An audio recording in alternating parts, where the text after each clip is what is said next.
بسم اللہ الرحمن الرحیم۔ گمنام ہیرو کے معزز ناظرین السلام علیکم۔ دوستو لائک ضرور کر دیا کریں، شکریہ۔ آئیے چلتے ہیں کہانی کی طرف۔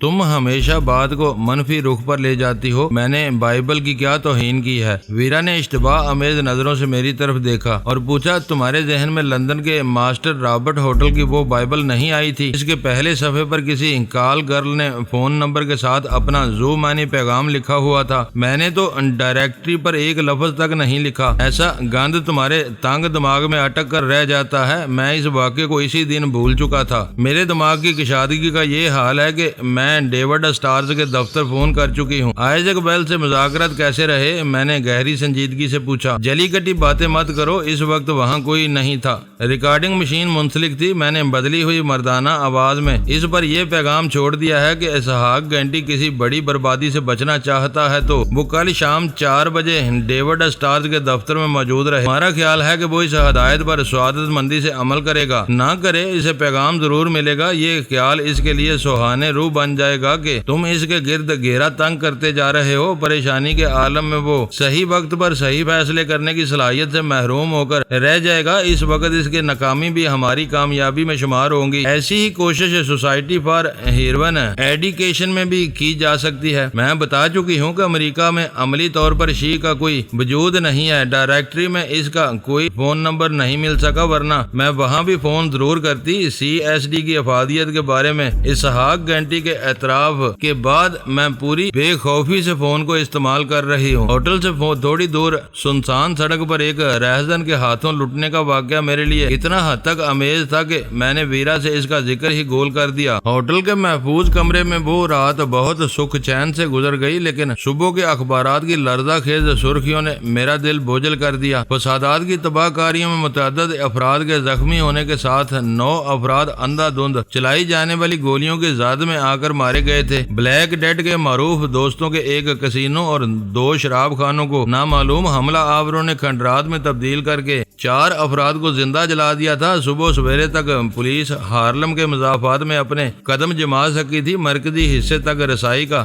ہر راستہ بری طرح مسدود کر دیا گیا تھا۔ اخبارات والوں کے لیے نیو یارک کے جرائم پیشہ افراد کی پرانی رکاوٹوں اور رنجشوں کے قصے راز نہیں تھے۔ ان تمام امکانات کی راہ میں سب سے بڑا سوالیہ نشان یہ تھا کہ اس بار فساد کا آغاز مشتبہ افراد کے کسی ٹکراؤ سے نہیں ہوا تھا، بلکہ رنگس جیسے نیک نام ادارے کی رقم لے جانے والی گاڑی کو پیش آنے والی مبینہ رکاوٹوں ان خونریز ہنگاموں کی بنیاد بنی تھی۔ نیو یارک ٹائمز کا رپورٹر اپنے پیشہ ورانہ معاملات میں بہت بے خوف تھا۔ اس نے رنگس کی ساکھ پر براہ راست حملہ کیے بغیر یہ سوال اٹھایا تھا کہ ابتدائی حادثے میں ملوث ہونے والی رنگس کی گاڑی کے عملے کے بارے میں یہ تحقیقات ہونی ضروری تھی کہ وہ سب یا ان میں سے کوئی اہم آدمی شہر کے کسی بڑے گروہ کے ہاتھوں بکا ہوا تو نہیں تھا۔ ان خبروں میں بلیک ڈیڈ کا نام ایک مظلوم فریق کے طور پر ابھرا تھا۔ اس کے 3 قریبی دوستوں کے کاروباری ٹھکانے برباد کرنے کے بعد جلا دیے گئے تھے۔ وہاں 4 آدمی زندہ جل مرے تھے۔ بلیک ڈیڈ کے باقیہ ہمدردوں میں سے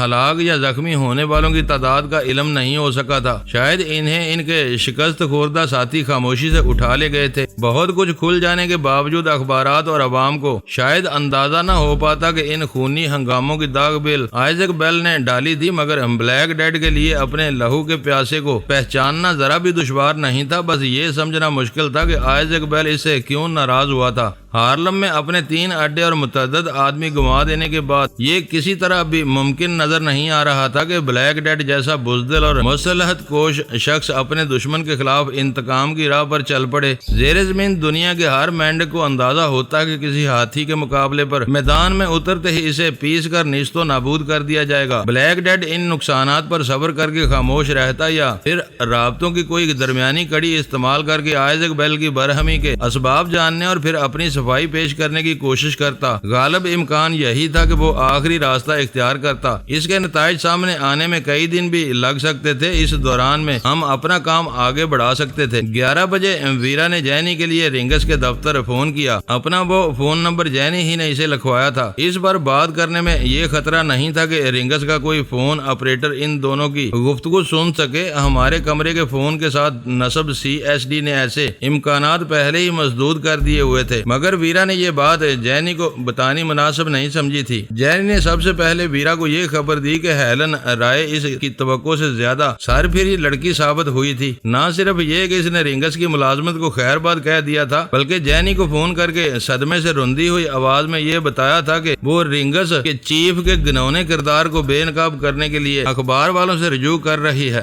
جینی نے اسے اس بڑے اقدام سے روکنا چاہا، لیکن ہیلن رائے اپنی ضد پر اڑی رہی۔ اصل بات یہ تھی کہ خود جینی کو بھی ہیلن کی اس حرکت کے خوفناک نتائج کا اندازہ نہیں تھا، ورنہ وہ اس لڑکی کو خوفزدہ کر کے ارادہ بدلنے پر مجبور کر سکتی تھی۔ آئزیک بیل جیسے نام نہاد معزز اور باحیثیت شہری کے خلاف اخبار والے ہیلن رائے کی ہر بات پوری توجہ سے سنتے اور ان تمام امکانات کو اپنے مخصوص مفادات کے لیے محفوظ کر لیتے، لیکن ایک بڑی شخصیت کے خلاف ہیلن جیسی بے بساط لڑکی کی کہانی کو چھاپنے کی ہمت نہیں کر سکتے تھے۔ ہیلن کے پاس ایک نامعلوم شخص کے فون کی داستان کے سوا اپنے بیان کے حق میں کوئی ٹھوس ثبوت موجود نہیں تھا۔ شاید رنگس کے دوسرے ملازمین اپنی نوکریاں بچانے کے لیے یہ اعتراف نہ کرتے کہ ہیلن نے ہارلم فساد کا شروع ہونے سے 6 گھنٹے پہلے ہی انہیں بتا دیا تھا۔ ایسی کمزور کہانی کی اشاعت پر آئزیک بیل حد تک عزت کا دعویٰ کر دیتا تو بعض اخبارات اپنے سارے اثاثے بیچ کر بھی اسے ارجانے کی خطیر رقم ادا نہیں کر سکتے تھے۔ مجھے ہیلن رائے پر ترس آنے لگا۔ وہ لڑکی بہت نیک اور مخلص تھی۔ اس نے درد مندی کے انسانی جذبے کے تحت اپنی لگی لگائی نوکری پر لات مار کر بے روزگاری کے پرآشوب تجربے سے گزرنے کا فیصلہ کیا تھا۔ امریکہ میں ان دنوں بے روزگاری شباب پر تھی اور اچھی نوکری کا ملنا آسان نہیں تھا۔ وہ بے روزگار ہی نہیں ہوئی تھی، اس نے نادانستگی میں اپنے لیے ایک بھیانک انجام منتخب کر لیا تھا۔ اس کا یہودی نژاد ہونا بھی اسے آئزیک بیل کے عطاب سے نہیں بچا سکتا تھا۔ یہ ایک الگ بات تھی کہ اس کے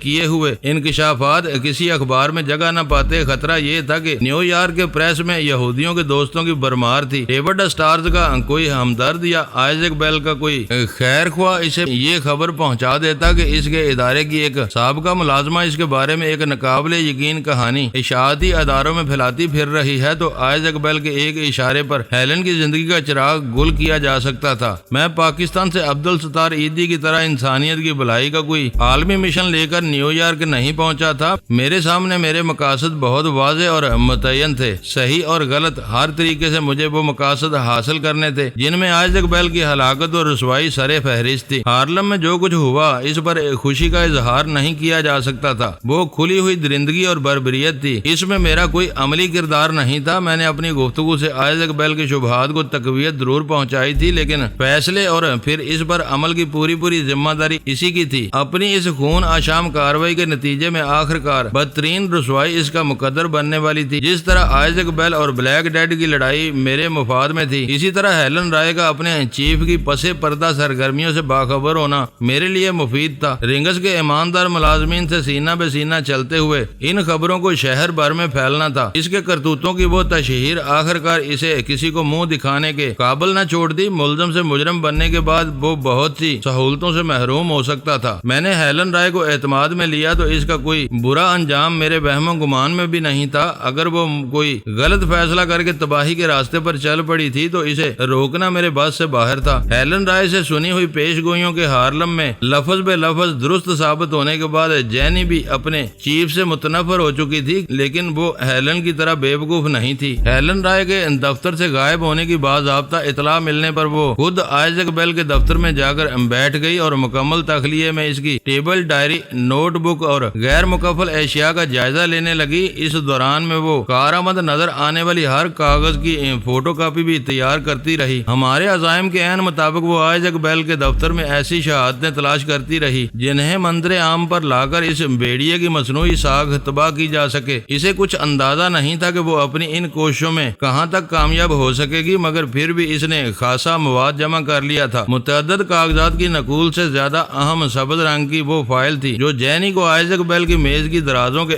پیچھے رکھی ہوئی ملی تھی۔ اس فائل میں بہت قیمتی اور موٹے کاغذ پر انگریزی حروف میں ٹائپ کیے ہوئے 5 صفحات موجود تھے۔ حروف انگریزی ہونے کے باوجود اس طویل دستاویز کا ایک لفظ بھی جینی کے پلے نہیں پڑ سکا تھا۔ وہ انگریزی رسم الخط میں لکھی جانے والی کئی زبانوں سے تھوڑی بہت واقفیت رکھتی تھی۔ اس کا دعویٰ تھا کہ وہ کوئی مروجہ زبان نہیں تھی۔ جو کچھ لکھا تھا وہ یقیناً کسی نامانوس اور خفیہ زبان میں تھا۔ اس تحریر کے آخری صفحے کے اختتام پر 4 دستخط تھے۔ ان میں سے کسی کا نام پڑھنے میں نہیں آ رہا تھا، لیکن آئزیک بیل کے دستخط جینی کے لیے لیے نئے نہیں تھے۔ وہ رنگس میں ملازمت کرنے کی وجہ سے اپنے چیف کے دستخط روز ہی دیکھنے کی عادی تھی۔ وہ فائل آئزیک بیل کی میز میں اس طرح چھپا کر رکھی گئی تھی کہ ساری درازیں کھول کر بھی اس کا پتہ نہیں چلایا جا سکتا تھا۔ جینی کو درازوں کے پیچھے سے اپنے کچھ گمشدہ کاغذات ملنے کا پرانا تجربہ تھا، اس لیے اس نے آئزیک بیل کی درازوں کے پیچھے کا بھی جائزہ لے ڈالا اور یوں وہ 5 برق فائل اس کے ہاتھ لگ گئی۔ جینی نے ان کاغذوں کی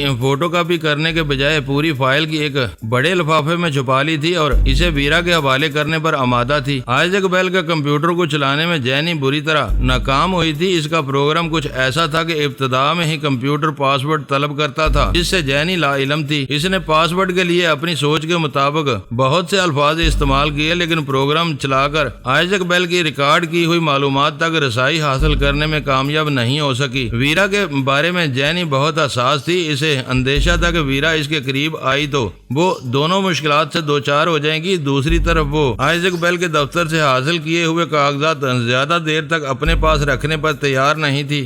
ڈاک کا استعمال خطرے سے خالی نہیں تھا۔ اس الجھن کا وہ دونوں کوئی حل نہیں نکال سکی تھی۔ کوئی راہ نظر نہیں آئی تو شام کو گھر واپس جانے سے پہلے جینی وہ فائل واپس رکھ دے گی اور فوٹو کاپیاں طلب کر دے گی۔ فی الحال وہ اس کھیل میں ایک فریق بننے کے موڈ میں نہیں ہے۔ جینی سے ہونے والی گفتگو دہرانے کے بعد ویرا نے تفکر امیز لہجے میں کہا، وہ کاغذات ہمارے ہاتھ آنے چاہیے۔ شاید ہمیں اسحاق کے بارے میں کچھ اہم باتیں معلوم ہو جائیں۔ جب تک وہ زندہ ہے ہمیں کچھ نہ کچھ کرتے رہنا پڑے گا، میں نے جواب دیا۔ جینی مجھ کو اس لیے دور رکھنا چاہ رہی ہے کہ ایک زمانے میں امریکہ میں میری بہت تشہیر ہوئی ہے۔ ابھی حال میں چھپنے والے انعامی اشتہاروں نے لوگوں کی یادداشت کو تازہ کر دیا ہوگا۔ میں نے اس کی بات کاٹ دی۔ نیو یارک آنے کے بعد سے تم خوش نشین نہیں ہو، ضرورت کے تحت باہر نکل رہی ہو، مگر کسی نے تمہیں نہیں پہچانا۔ جینی کیوں ڈر رہی ہے؟ دوسرے نہیں پہچان سکیں گے، اسحاق گینٹی کے آدمی شاید پہچان لیں۔ جینی کو یہ خوف بھی ہے کہ کہیں اس کی نگرانی نہ ہو رہی ہو۔ اگر اس کا یہ خدشہ درست ہے تو پھر اس سے دور رہنا ہی بہتر ہے۔ یہاں ہم ایک بار پکڑے گئے تو مر کر بھی نجات حاصل نہیں کر سکیں گے۔ ہاتھ آئے ہوئے کاغذات کو ٹھکرا کر ہم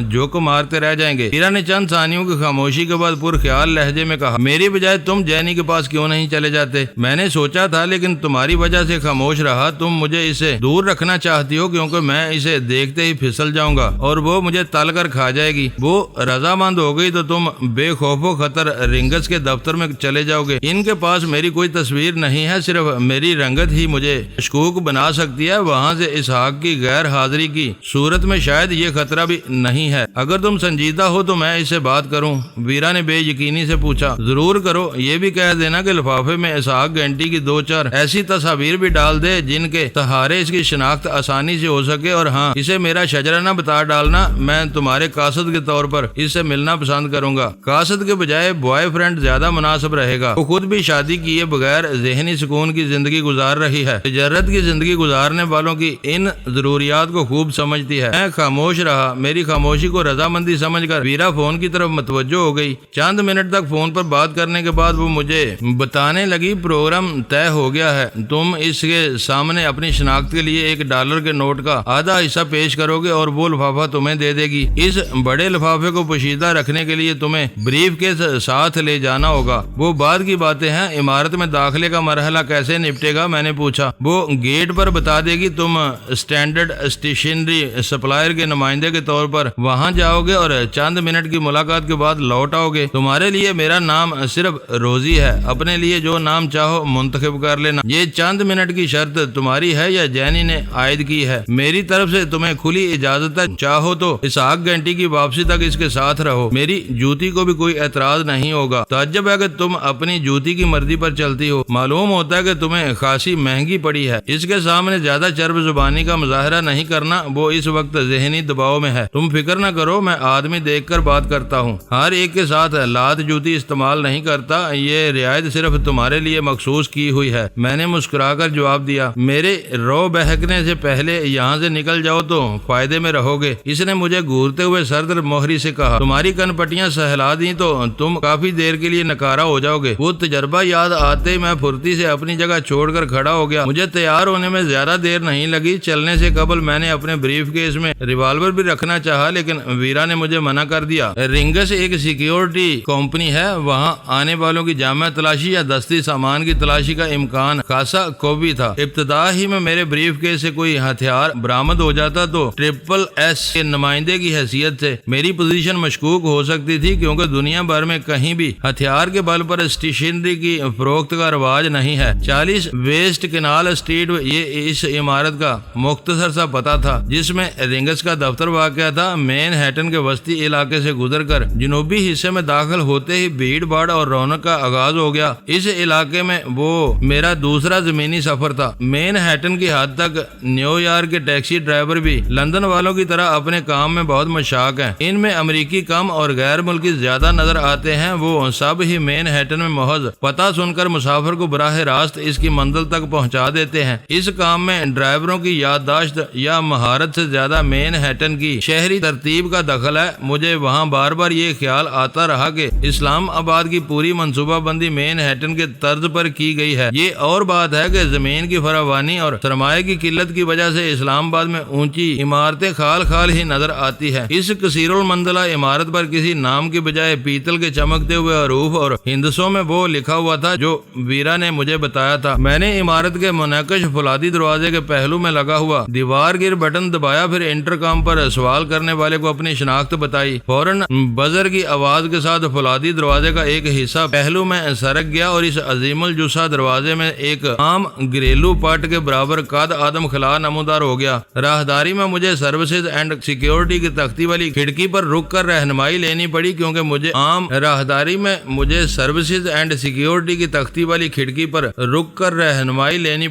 مجھے عام لفٹوں کے بجائے رنگس کی مخصوص لفٹ استعمال کرنی تھی۔ 11ویں منزل پر لفٹ سے باہر نکلتے ہی میں نے خود کو دمکتے ہوئے ایک پرشکوہ دفتر کی راہداری میں موجود پایا۔ دفتر کی تعمیر و تزئین میں شیشے اور لکڑی کا استعمال فراخ دلی کے ساتھ کیا گیا تھا۔ فرش سے سقف گیر روشنیوں تک ہر چیز گرد و غبار سے محفوظ چمک رہی تھی۔ راہداری میں انتظامی، مالیاتی اور دیگر شعبوں کی رہنمائی کرنے والی تختیاں موجود تھیں۔ مجھے قدرے حیران پا کر کہیں سے ایک مسلح بوردی شخص نکل آیا۔ وہ اس سے پہلے مجھے نظر نہیں آیا تھا۔ میرے استفسار پر اس نے انتظامی شعبے کی طرف ہاتھ اٹھا کر خالص امریکی لب و لہجے میں کہا، سیدھے جا کر سیدھے ہاتھ پر دوسری راہداری مڑو، بائیں ہاتھ کا آخری کمرہ للی کا ہے۔ دفتر کسی امریکی دفتر سے میرا پہلا رابطہ تھا۔ مجھے حیرت ہوئی کہ دفتر کا ایک معمولی گارڈ ادارے کے سب سے بڑے عہدے پر فائز خاتون کا نام بے تکلفی بلکہ بے ادبی سے لے رہا تھا۔ وہ میری ابتدائی حیرت تھی۔ بعد میں مجھے پتا چلا کہ امریکہ میں عہدوں میں امتیاز کے لیے تخاطب کی احتیاط کو بالکل لغو سمجھا جاتا ہے۔ ہر چھوٹا بڑا ایک دوسرے کو اس کے پہلے نام سے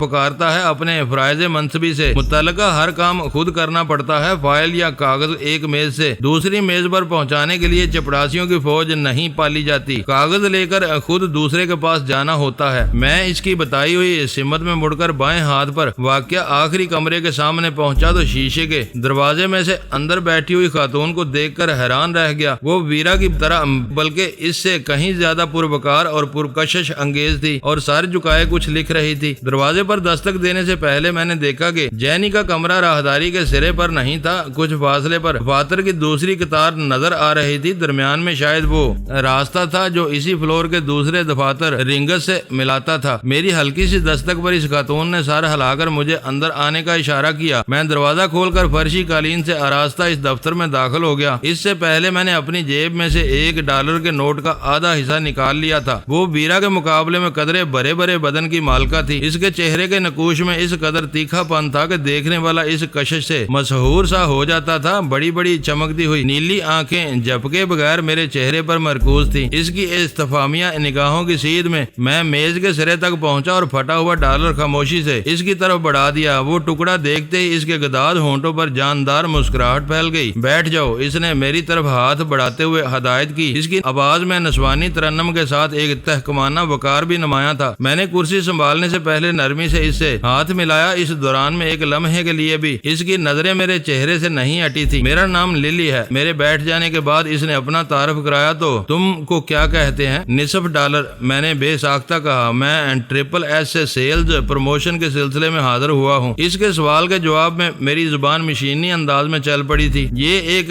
غیر معمولی بات تھی کہ اس نے مجھ سے ہاتھ ملاتے ہوئے اپنا تعارف کرانے کی ضرورت محسوس نہیں کی تھی، لیکن بعد میں ایک تجسس کے ساتھ اپنا پہلا نام بتا دیا تھا۔ میں ان خرافات سے واقف ہوں۔ تمہارا اصل نام کیا ہے؟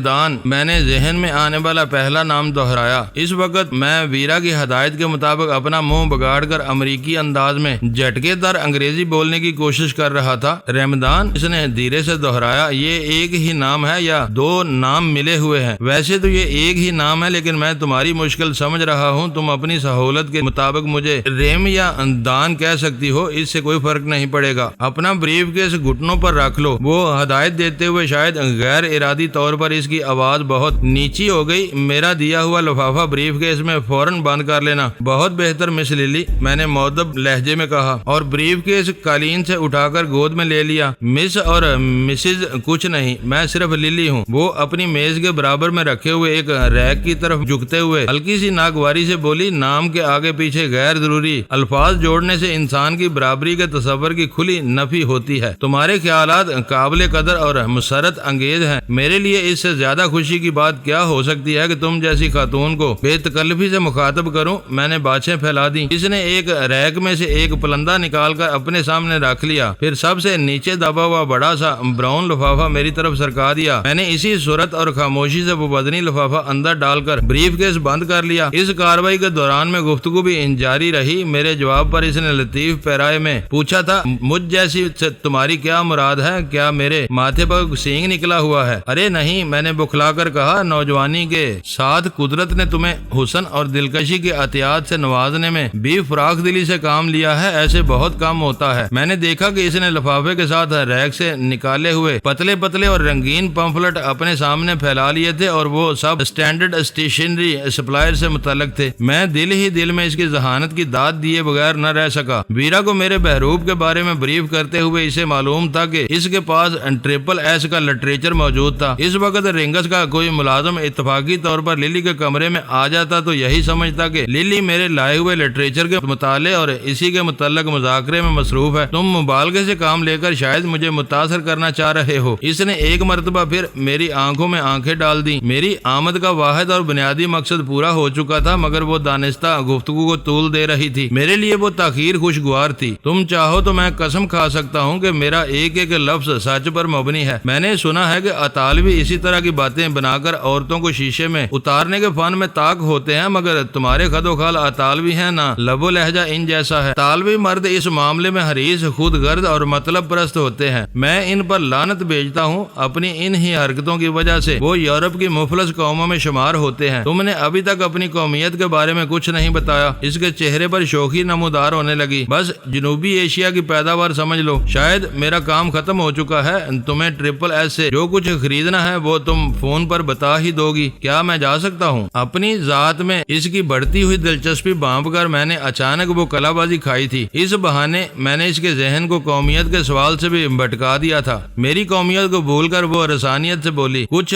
دیر بیٹھے رہو۔ مجھے معلوم ہے کہ تمہاری گرل فرینڈ بے چینی سے تمہارا انتظار کر رہی ہوگی۔ میرے دفتر میں چند منٹ گزار کر تم اس سے کسی بے وفائی کا ارتکاب نہیں کرو گے۔ تمہارے نام کے بارے میں ابھی تک الجھن میں ہوں۔ الجھن کی نوعیت بتاؤ، میں اسے دور کر دوں گا۔ میں نے پورے خلوص سے کہا، تمہارے نام کا صحیح تلفظ کیا ہے؟ میری ذات میں اس کی دلچسپی خطرناک حد تک تیزی سے بڑھتی جا رہی تھی۔ مجھے بے اختیار ویرا کے الفاظ یاد آنے لگے۔ جینی تجارت کی زندگی گزار رہی تھی، دل پھینک تھی اور ذہنی طور پر ہمیشہ پرسکون رہتی تھی۔ اس قسم کا حدود اربا رکھنے والی کوئی خاتون یا لڑکی کسی نوبارد مرد سے اس کے نام کا صحیح تلفظ پوچھنے لگے تو آخر کار اس مرد کے ستارے گردش میں آ ہی جاتے ہیں۔ میں اسے کوڑا سا جواب دے کر کرسی چھوڑ دیتا تو وہ میرا منہ دیکھتی رہ جاتی اور کچھ بھی نہ کر پاتی، لیکن میں آئزیک بیل کے دفتر میں ایک بڑے عہدے پر مامور اس خاتون کو ناراض کرنے کا خطرہ مول نہیں لے سکتا تھا۔ اس کے ذرا سے تعاون سے آئزیک بیل کی نیندیں حرام کر کے اسے بے بسی کے عالم میں ٹھکانے بھی لگایا جا سکتا تھا۔ میں نے اسے خوش رکھنے کا فیصلہ کر لیا۔ کچھ لوگ اسے